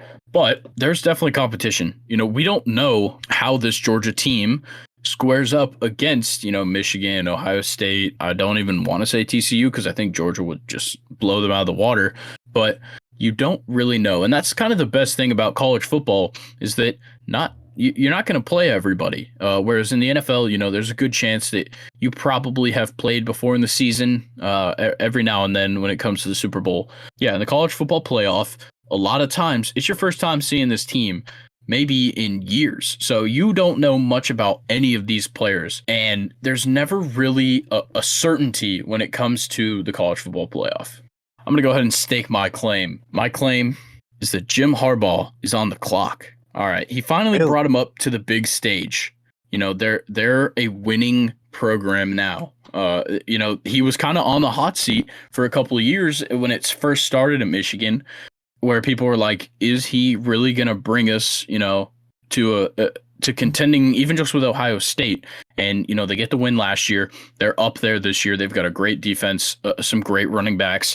And I think now the expectation is that he's got to win it all. So I think that if Jim Harbaugh does not win a championship in the next 4 years, including this season, he's out. I agree with that. I actually think that's a very good point. They do, now they have been there. They do want to be at the next level, but I don't know who it would take to go to Michigan to be that guy, but I just don't think Michigan is going to be able to get. Yeah, and obviously they've got the talent. They're recruiting very well. Harbaugh's doing a great job on that, but you got to win. Once you get up there, you got to win. Everybody said the same thing about Kirby Smart. His first couple of years, they started getting better, and then it was like, oh, they keep falling short in the playoff. How long does Kirby Smart have? You know, how long of a leash are they going to give him? He wins the championship. Now everybody's like, oh, coach for life. Yeah, and I don't know how Harbaugh's been there, since 16?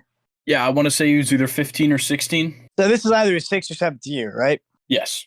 Yeah, I could definitely see them saying, "Hey, you got, you know, your contract expires, and let's just say it is 4 years. I don't know. If you can't bring us a title in the next 4 years, we're gonna have to, you know, look elsewhere." But at the same time, I don't know if Michigan is willing to risk losing a known winner, someone who can get them 9, 10, 11, 12 wins a season. Put that on the line to try and get someone who's going to win them a championship. Yeah, I agree with that.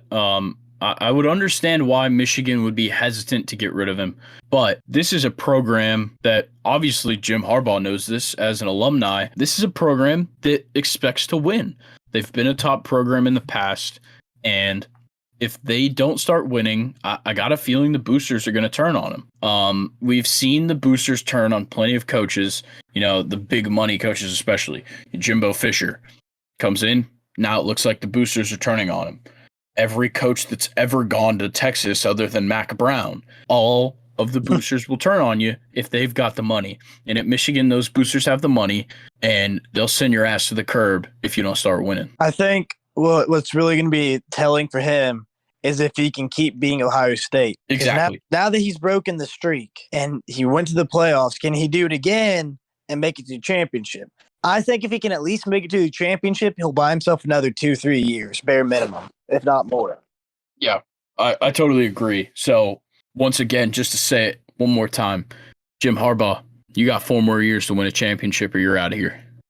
And, you know, I'll give this to Georgia. Gonna be the first team since Alabama to repeat. Now that we have politely waited for 45 minutes, the whole top 25 is out, and we'll just get it started. Number 25, Cincinnati. Like we've said, I think we've said the past 2 weeks, the past 2 weeks is you can put Cincinnati, you can put, you know, any of those Group 5 schools. You can just put them in there and nobody cares. So Cincinnati at 25, it doesn't bother me. I have no reason to argue them otherwise. Then you got NC State at 24. Yeah. Tough week. They really did not play very well. And it obviously showed in the final score. But yeah, I guess it's a good spot. Do you have any insight on NC State? I haven't really paid attention to them much. I've kind of sort of looked in at them, but again, they're nothing special. They're just they're a pretty good Power 5 school. You know, there's really nothing special with them, in my opinion. Yeah, I am kind of surprised that they dropped so far. They dropped 8 spots from 16. I know they lost to a pretty bad Boston College team, but, you know, a 1-point loss. Your starting quarterback's been out for a few weeks now. Yeah, I'm surprised they dropped them that far, but also the teams that they put ahead of them are pretty deserving. So Yeah, next you got Oregon State. let's Their go. first time this week. Their first time this year getting into the playoff rankings. So Oregon State, making the rivalry game formerly known as the Civil War a little bit more interesting come 2 weeks from now.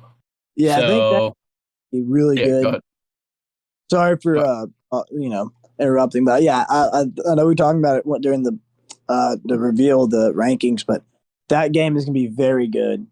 I'm really looking forward to that one. That's one I will definitely be tuning into rivalry week. Yeah, for sure. And then we have Oklahoma State at 22, getting back up in there. They had a pretty rough 2 weeks before this. They bounced back this week. I get it. Yeah, put them in at 22. Yeah, it's fair. Yeah, exactly. And then Tulane, they kind of just flipped spots with UCF. Tulane was number 19. UCF was 22. They kind of just pulled them together, and they put Tulane at 21, UCF at 20. Once again, put the group of 5 schools in the 20s. Nobody will bat an eye. Yep. And then my Noles, we keep moving up. We absolutely skull fucked the shit out of Syracuse. 38-3, number 19 in the country now. Yeah, I remember when people were telling me my what I said about Syracuse is wrong, that they're actually a pretty good team. And now look at them. Yeah, they are not. Yeah. That's for sure. And then we move on, number 18, Notre Dame. I got a feeling they're just going to keep moving up. They have done a full 360, and I don't see them slowing down. Obviously, a very close game with Navy, which is surprising, especially since they moved up to 18 from 20. But they are 7-3, so I understand putting them there. Yeah. You got on Notre Dame? Yeah, that game with Navy, not to put anything down about Navy, they're a good team, but they're a group they're a good group of 5 team. I'm pretty sure they only have like 3 wins on the season. Yes. But the one thing, if you look at Navy's record, they're better than 3 wins. They have a very disciplined, very good team. It's just they cannot get the recruits that other people can because they're a service academy. Yeah. Playing at Notre Dame and keeping it 30. I believe the final score is 35-33 or 34-32 or something like that. Very close. Very great game by them. I'm actually really surprised they moved Notre Dame up after a game that close with a team like Navy. Yeah, I agree. And then obviously our the Washington Huskies move up to number 17 after knocking number 6 Oregon off. Yeah, Washington deserves it. Michael Penix has played really well this season. They hit a little bit of a skid a couple weeks before the Oregon game, but they've bounced back and they're looking pretty good. They're kind of sneaking into this contender spot in the Pac-12, which is definitely caught me by surprise. Yeah, very surprised that Washington's really doing anything. I was not expecting this. Very nice to see competition in that conference, though. As I stated earlier, none of it's college football playoff competition, but it is very fun it's a very fun conference to watch football in because every game is very close and you never know who's going to win. Yeah, for sure. And then we move on. UCLA, obviously, tough loss to Arizona. They dropped down to 16 from number 12, which honestly, losing to an unranked Arizona team that has not been very good this season, I would have expected them to drop a little bit more, but I also understand keeping them ahead of the teams that they did, keeping them ahead of Washington, Notre Dame, Florida State. I get it. So 16 is where UCLA is at. Yeah, that's a fair. I do like them being there. It's a good ranking for them. I believe they're only still a 2-loss team. Yes. Yeah, that was their second loss. that's a good ranking for them. Yeah, they lost to an unranked Arizona, but we'll see how they can play out the rest of this year. Yeah, and there's definitely some good things to look for with UCLA. They're 5-2 in the conference, so they're still in fourth place, tied with a couple of teams for fourth place. But we'll move on to number 15, Kansas State, who they've been making a pretty good move towards the top. They obviously had a couple of big wins in the past couple of weeks. And Adrian Martinez looks great. But yeah, there's not too much to say about this Kansas State team. Obviously, they're performing pretty well. The loss last week to Texas kind of threw them off their course. And then the loss to TCU 4 weeks ago now. It's been tough, but those are two teams that I would personally say are the top two teams in the Big 12. So I think Kansas State, it's pretty generous, honestly, putting them at 15. But at the same time, I think they've earned it. Yeah, I have to agree. Very generous being put at 15, but they have two very good quality losses. I hate that phrase, but it is true. Their losses are pretty good. Yeah, and then their third loss is to Tulane, so another ranked opponent, and that was a close one early in the season. Then we will go on to Brock's Rebels at number 14, Ole Miss. See, this is a part of the rankings I don't fully like too much. Ole Miss, okay, I can see them being at 14. Close game to Alabama, blown out by LSU in the second half. I could see them being there, but the two teams we lost to was number 8 and number 6, and they put us at 14. Spoiler alert. It's fine. We're getting to it anyway. Well, they don't know which one's which, so but they're two highly ranked teams, and they have us behind North Carolina, Oregon, and Penn State. And I think our quality of losses are better than both Penn State and Oregon's. And I think we should be at 12 and North Carolina at 11, followed by Oregon and Penn State, but I don't make the rankings. Yeah. I personally think that Ole Miss is kind of in the spot that they should be. Obviously, 2 top 10 losses is tough to say that they should be at 14, but Utah, they've showed out. They've had a couple of good games as well. They should be 10 for sure. Mm-hmm. Penn State jumping to 11 is questionable. I agree with you that North Carolina should be 11. And I kind of see it as Ole Miss 14, Penn State 13, Oregon 12, and North Carolina 11.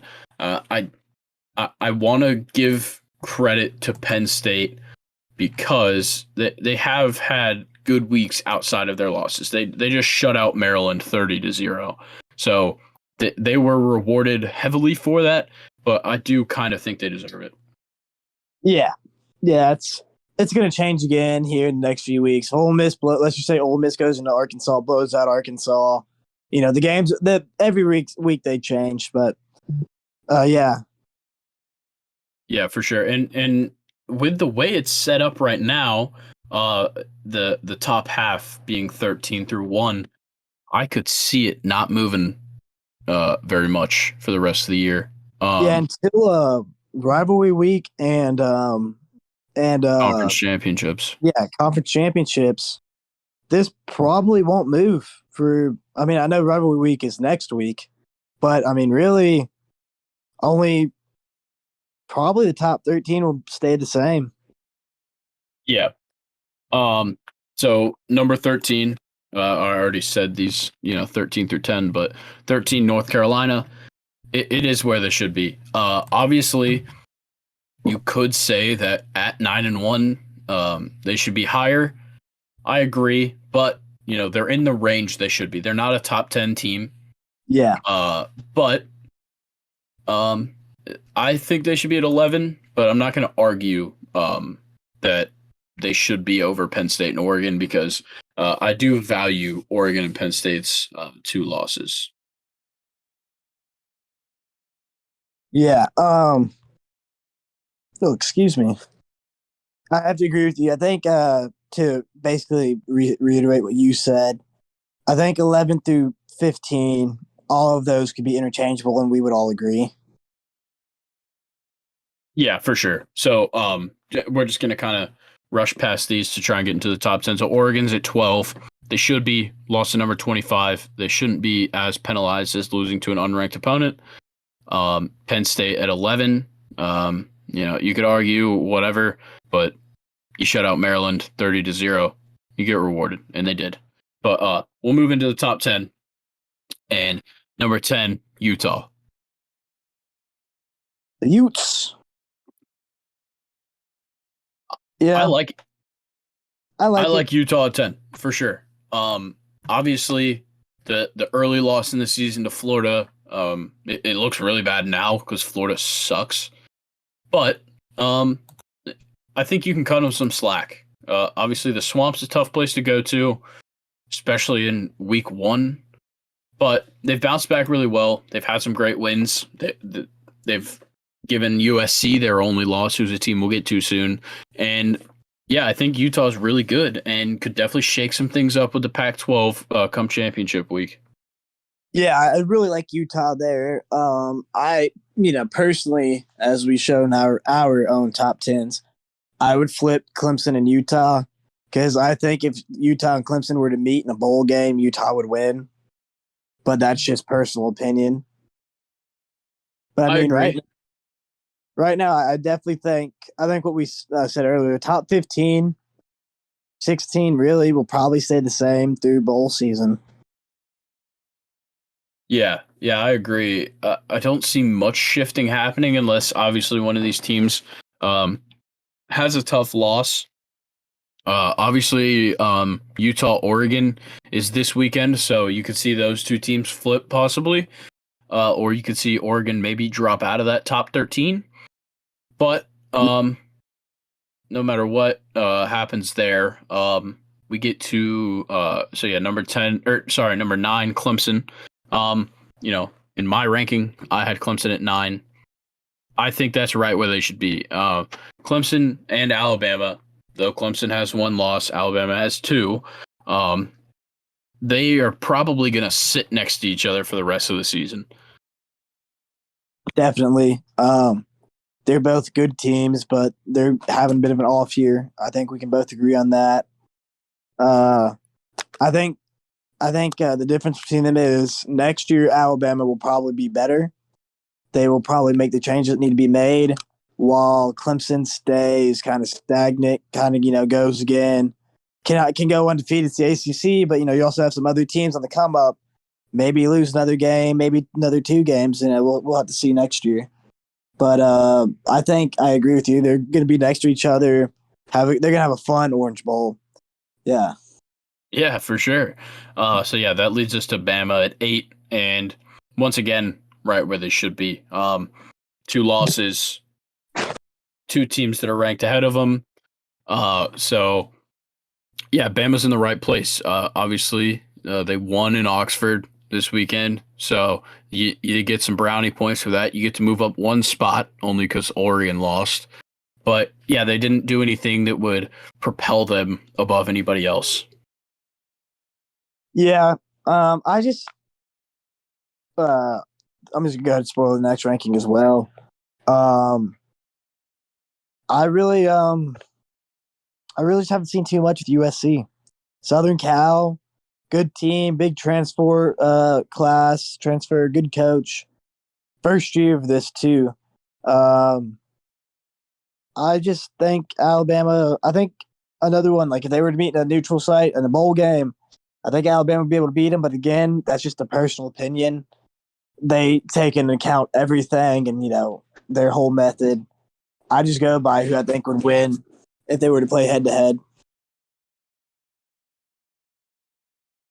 Yeah, I get it. And USC, I think that we all have a little bit of the East Coast bias. Yeah, you're in Mississippi. I'm in Georgia, so we don't get much opportunity to watch those, 10:30 Pac-12 primetime games, Yeah. but USC plays a lot of them, and they're blowing teams out of the water week in and week out. Other than a couple exceptions, but they play a 1-8 Colorado team, and of course they just beat the brakes off of them.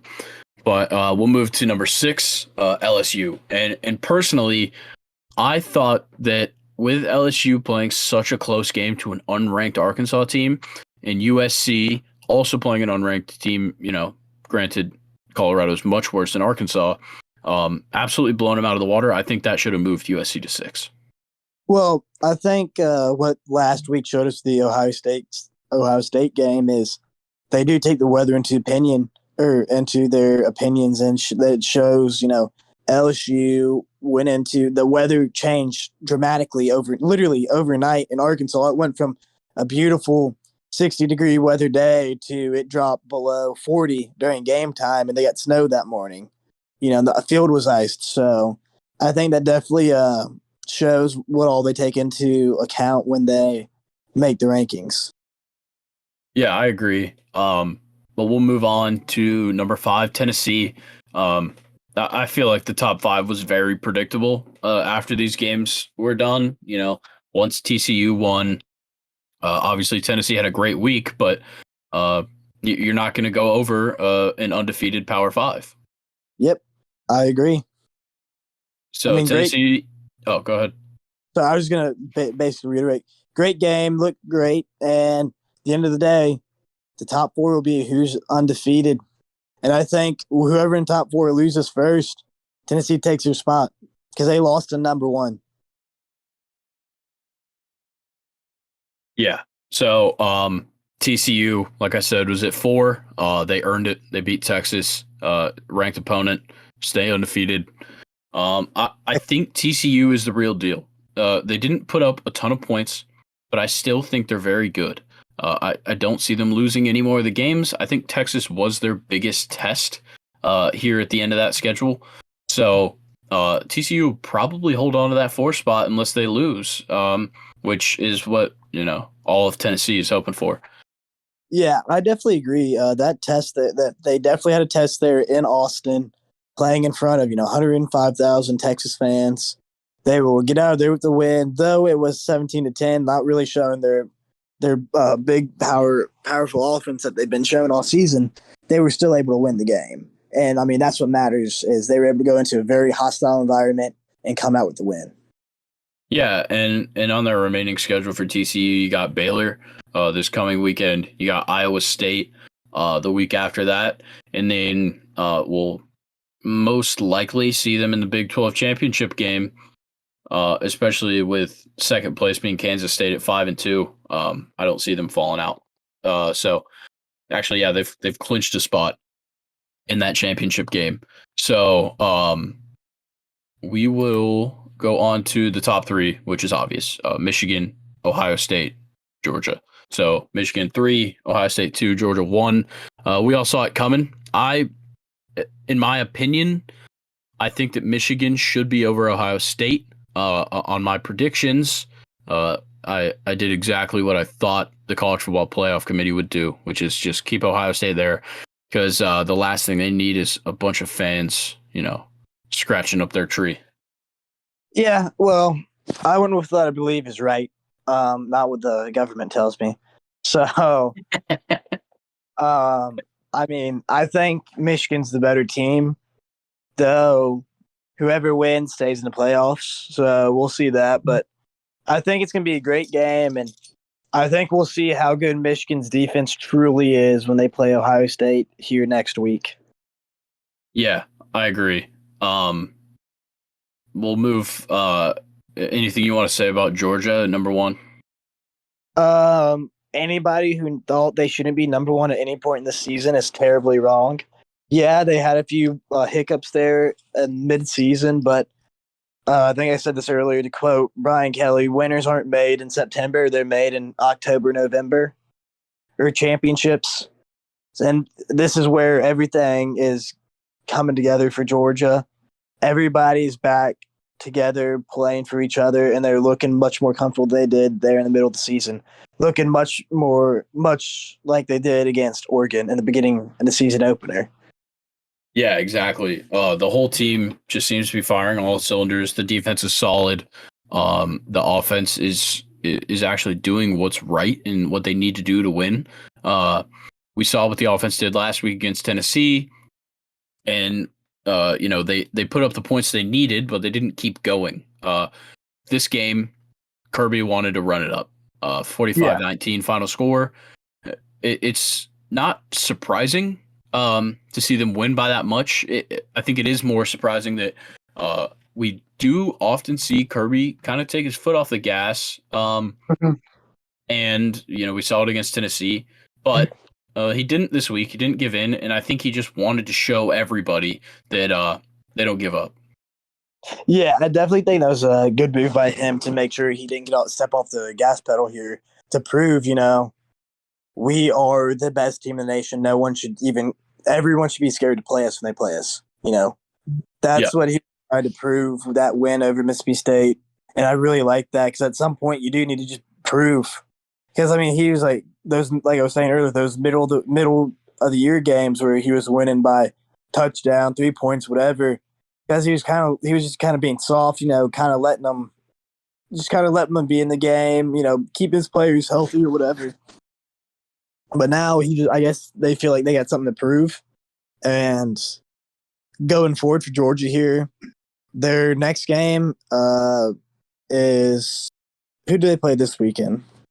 They play Kentucky. So okay, is it home? Right? No, it's in Lexington. Okay, so I'm not too worried about that game for Georgia. Kentucky they've been falling apart ever since the Ole Miss loss. Like I said earlier, they just can't get it put together. I think they will go in there and make the next 2 weeks they're at Lexington, and then I believe they're in Athens for the Tech game, and it's Georgia Tech. So yeah. I think they'll make 2 statement victories. Basically have another home game playing in Atlanta for the SEC championship. I don't think LSU's offense is quite experienced and ready to play Georgia's defense. They really haven't played a team that's okay. Let me rephrase it. No one in the nation has played a team like Georgia's defense. So they played. I don't know. I feel like Michigan and Georgia are quite parallel on the defensive side.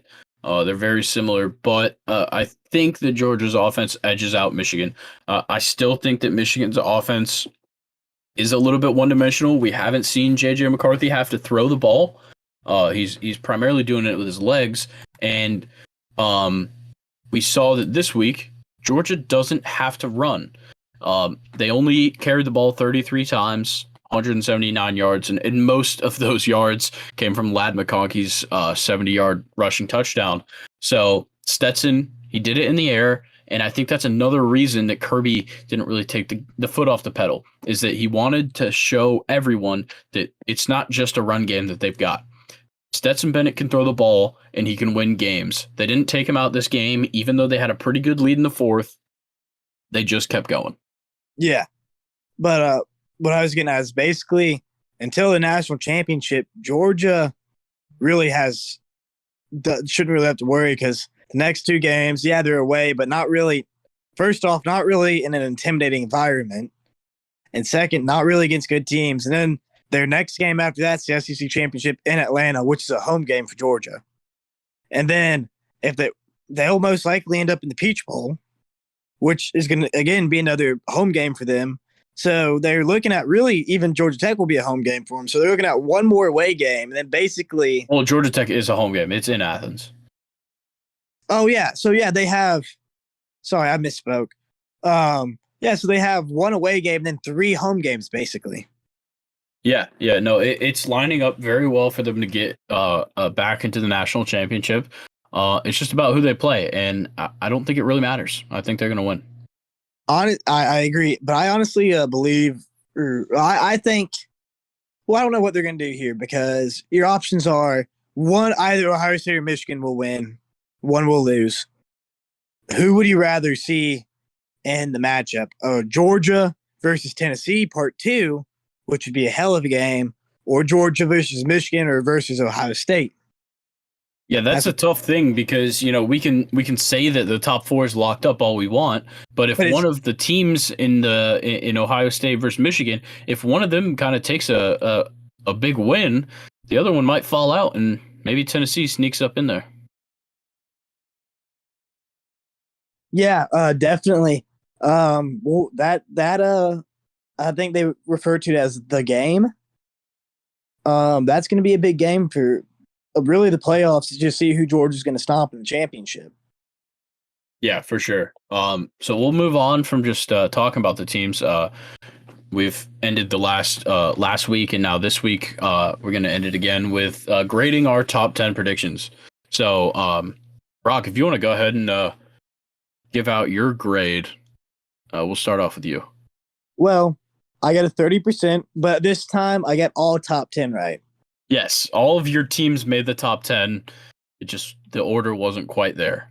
I went, Clemson at 10, Utah at 9, Southern California at 8, Alabama 7, LSU 6, Tennessee 5, Ohio State 4, TCU 3, Michigan 2, Georgia 1. Yeah, I don't think it's that bad. Obviously, you made some bold choices, especially in the top 4, but I don't see it being that wildly wrong. Yeah, I mean, I think there's an argument for most any rankings like this. The one thing everybody can agree on: Georgia's definitely number 1, and Tennessee's definitely number 5. Every other rank, I think, can be argued. Yeah, and I mean, I think I said earlier my reasoning for Utah, Clemson. I genuinely think Utah's a better team than Clemson. And then I think Alabama's a better team than Southern California, but Southern Cal is better than Utah and Clemson, in my opinion, and we'll see that this weekend. And then LSU, they won the SEC West. They've really been playing up. They obviously beat Alabama, and I think they're better than them. Tennessee 5, they're the next best team out. Ohio State, I put it 4 because I think the defense of Michigan is better than Ohio State's. I think that will give them the edge in the game, but them playing at Ohio State this year, I'm pretty sure is going to be the biggest deciding factor in that game to see if Michigan can play in an away game like that. But I kind of did Ohio State TCU because, go TCU. They won and so I wanted to give them the 3 spot. I like it. You know what? Go Horned Frogs. The good old Horny Frogs. All right, we're gonna move on to my grade. I got an 80%. 8 out of 10. Starts 10 Utah. That's good. All right, 9 Clemson. Good. Bama at 8. Got it. The only spot that I messed up is the 6 and 7. I thought that USC having such a huge blowout and LSU having such a low scoring game, really tight the whole game, I thought USC could jump LSU. But like Brock said earlier, the weather definitely had a factor in this. The weather was horrible for that LSU game, and I think the playoff committee rewarded them a little bit for that. Just like we talked about with Ohio State having that close game in Northwestern last week, is that the playoff committee will give you a break. They'll give you one, but they'll give you a break. And then I've got Tennessee at 5, TCU 4, Michigan 3, Ohio State 2, Georgia 1. And I said earlier, I think that Michigan should be number 2, but I thought that the College Football Playoff Committee would just keep Ohio State at 2. What did you think about my top 10? I think yours was you definitely were able to read more. You were looking more in the committee's head, and that's what you're supposed to do for these. But I don't like the committee, so. But I mean, yours were I like them. I agree with them. So I think we had a pretty solid one. My 30%. We're getting better. Well, so it's the same as you got last week. But hey, Hey, progress, man. You know what? So, you gotta make I'm doing it. I told you last week that maybe you'll earn some extra credit. I'm giving you the extra credit on TCU at 3. Let's go. You get a 40. Let's go. Yeah, I think. I also kind of think Ohio State, Michigan are going to be at 2 and 3 no matter what, just for when they play their rivalry game, just to make it bigger. It's kind of like when they had Georgia, Tennessee at 1 and 2. I think they were the 1 and 2 in the nation, but other people can make the argument that Georgia or Michigan, Ohio State or Michigan deserve to be at that 2 spot or whatever it was. Ohio State was 2 and Georgia was 3. Oh, I was thinking that was still the AP poll, right? That week? Yes. Yeah. Oh, yeah. Anything else you got for the people, Brock? Man, I wish I did. Not tonight. I'm sure I'll think of something to say the next time. All right. Well, just to remind everybody, you can check us out on TikTok, Twitter, Instagram, Facebook, and new episodes. We're going to continue to do Wednesdays, maybe early December. I think we're going to try and do Mondays and Fridays. So we'll keep you updated with that. So make sure you check out the social medias. That's where you'll stay up to date on everything that's happening with Second and Short. For now, we'll catch you next week. See how everything shakes out.